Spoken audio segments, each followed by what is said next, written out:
dogs have preferences just like people have preferences. Some dogs only like to play with small dogs. Other dogs only like to play with large dogs, or with fluffy dogs, or dogs of the same breed that they are. Old dogs, young dogs, whatever type of dog, your dog has a preference and they have a right to that preference, right? So we need to keep in mind when we take a dog somewhere, and oh, my small dog doesn't really like big dogs. And if there's only big dogs out there, then that's not going to be their vibe. So then you have to think about, so who is this for? Who is this socialization moment for? Is it for me, the owner, or is it for my dog? And if the answer is my dog, and your dog doesn't like big dogs, then that's not a good moment. So don't do that to your dog. Don't put him in a situation where they're not going to enjoy it. And that also brings me to the issue of play styles. Like, what type of play style is your dog's play style? Some dogs really like to rough and tumble, like your Staffies and Boxers and Huskies. They are rough players. If you have a Dachshund or like a dog that's a bit timid, they're not going to be enjoying that play style, right? So again, have a look. Should I put my dog in this situation or not? If the answer is, I don't think so, then don't do that to your dog, okay? So let's have a look at a human example, for example. So we have introverts and extroverts, like that's the same with dogs. The extroverts are the dog social dogs, and introverts are the dog selective dogs. But then there is also ways to socialize. Some people only like to socialize with a select group of friends and having a coffee or a nice quiet dinner, or they like to go to a book club. Yeah, so that's usually maybe 3 or 4 people that they know, and it's a very quiet, relaxing type of gathering, right? That's the type of person you are, and that's what you enjoy. Now, some people, they love to rave, they love to party, they love to go to festivals. You can find them in nightclubs, dancing in the crowd, like the music is just going, and that's their scene. Now, if you put the book club person into the nightclub, I can guarantee you they probably were not having fun. And this is for a book club person that doesn't like nightclubs, okay? I know you can like both. I am one of those persons, yeah. But if you put someone that hates nightclubs or raves or festivals, like, you get dropped right in the middle of that and told you need to go have fun. Is that going to happen? Most probably not, right? But then the same goes the other way. If you put someone that loves to go hard and is like an adrenaline junkie and just wants to be surrounded by people all the time, if you put them in a coffee group where everyone is just reading a book, they're probably bored of their minds and they'll never go back. Yeah, so that is okay. You just need to figure out, what kind of dog do you have? Yeah, so for example, we have dogs that don't do very well in doggy daycare, or they're not enjoying pack walking. And owners, so you as listeners, you often feel bad for your dog. You're like, oh, I just want him to have friends and all that kind of stuff. And that's okay, but we need to look at our dog. Does my dog actually want to go to doggy daycare with 40 other dogs and being on a rave 3 times a week for 8 hours a day? Because if that's not your dog, then maybe a one-on-one pack walker or just a walker, maybe he just wants to hang out at home. That's totally fine. Yeah, so sometimes I feel like the marketing, like these days, everyone is being marketed that, oh, your dog will have the best fun when they go out with all their friends.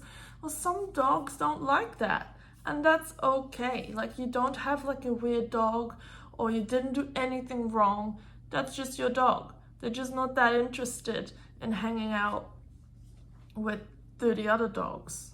Okay, so look at it that way. What is your dog? Is it the coffee drinker or is it a raver?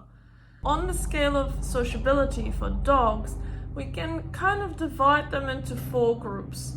Although I barely use one group, but we'll talk about them anyway.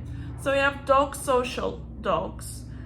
Those are the dogs that love to play with any dog and can also put up with rude dogs or in-your-face dogs really well. Okay, those are the dogs that you can take everywhere because they are just really easy dogs to bring along to places, right? So that's why it seems that the majority of the dog population is dog social, when really it's just like a confirmation bias almost, right? Like, we see only the positive dogs, so that, I guess, has to be the standard, when really that's not the case. Then we have dog tolerant dogs, which are dogs that are able to stay calm and put up with dogs that they don't really like, and they get along with most dogs, but not every dog. Yeah. Then we have dog selective dogs, and they are picky about new dogs. They probably have their friend group, and then other than that, they're like, I don't know if I want to hang out with you or play with you. Then on leash can be quite tricky for those dogs, and they often don't have a lot of patience for dogs that are rude or in their face. Yeah, and that's where dog reactivity comes in. Yeah, because your dog is selective and they want some space. They need supervision, because these are the tricky dogs, because those are often the dogs that are fine one moment and not the next moment. Yeah, and you can't really pinpoint what the issue is. And then you have a very small group that is the dog aggressive group, and they just don't like dogs. Yeah, maybe they like to live with the dog at home, and that's about it. Yeah, they just don't really enjoy other dog company. Doesn't make your dog strange, it's just a personal preference.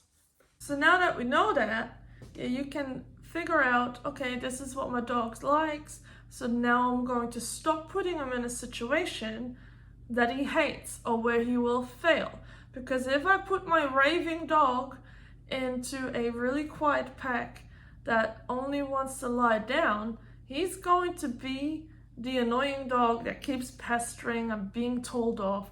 So is that the right situation for him in that moment? No. Can we teach him to be calm? Yes.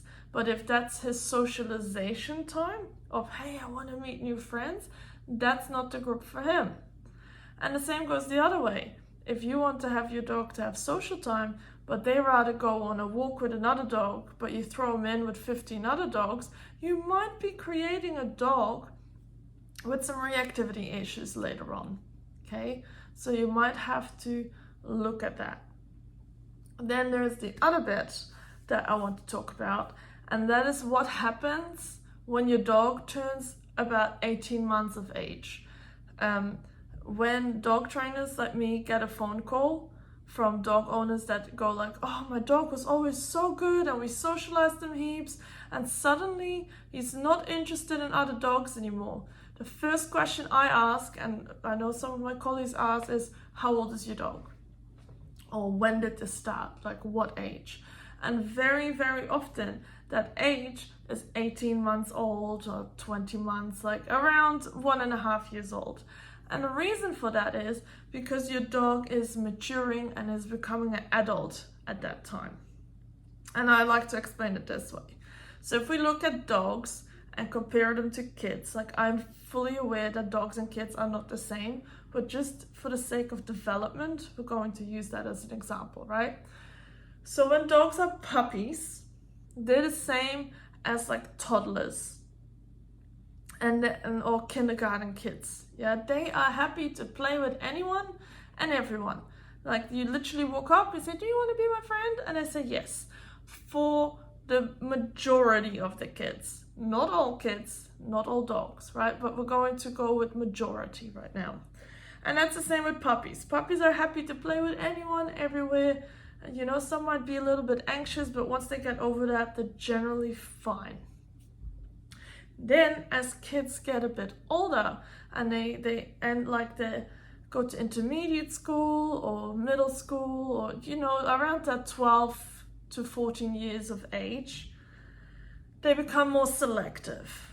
They go a bit like, I only want to play with kids that listen to the same music as me, or they wear the same clothes as me, or, you know, they're not open, they're okay to still make friends, but they're becoming a little bit more selective, right?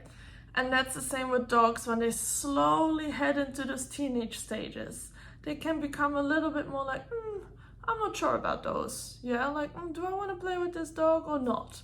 That can happen around that time. And then we finish school, we finish high school, now we're adults. Yeah, and I don't mean university adults, because that could probably be still like, oh, we have things in common, we can make friends. But we're like graduated proper adults, 30-year-olds, you me. Yeah, now as an adult, it's very hard to make friends.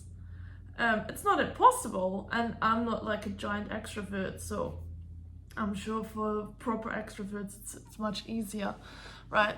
But in general, as an adult, you have your group of friends, and that's it. You don't often have new people join in, people come, people go. You have your select circle of people, and you do stuff with them all the time, yeah? If you would be out at a picnic or whatever, like a beach outing, and a random adult would walk in and said, hey, can I join you? You would probably go like, no, this is a private event. Yeah, that's generally what I would say that the most common response would be to a random person wanting to join your beach party, right? So the same can be said for dogs. Once they hit that 18-month mark, they're adults. They're way less tolerant of stupid behavior. They're way less tolerant of puppy behavior. They're less tolerant of, I don't actually want to meet you. I have my friends, I have my owner, I have my ball. This is just what I want to do. I don't want to meet all these dogs. So your dog is actually showing completely normal dog behavior. Yeah, it's just harder because we have this idea in our head of what dogs should do or what it should look like, right? Because all we see is those social dogs that want to play with everyone. Like they are the extroverts of the human world. They're like, yeah, I want to play with everyone, I make friends with everyone. For other people, that's exhausting. Yeah, so I'm hoping that with this explanation of comparing dog ages to human ages and sociability, plus what type of events do you like? Are you a raver or are you more of a laid-back coffee catch-up person? You can get a better understanding of what your dog likes, and that way it improves your relationship with your dog, but also your dog's relationship with other dogs. Because especially if you have a dog that has a few reactivity issues, you might understand them better and stop putting them in situations where you're like, oh, this is why things are not going like I wanted to. So I would love to hear from you. What is your dog? Is your dog selective? Are they tolerant? Are they social? Or are they aggressive? Comment below, and then I'll see you on the next video. Thanks.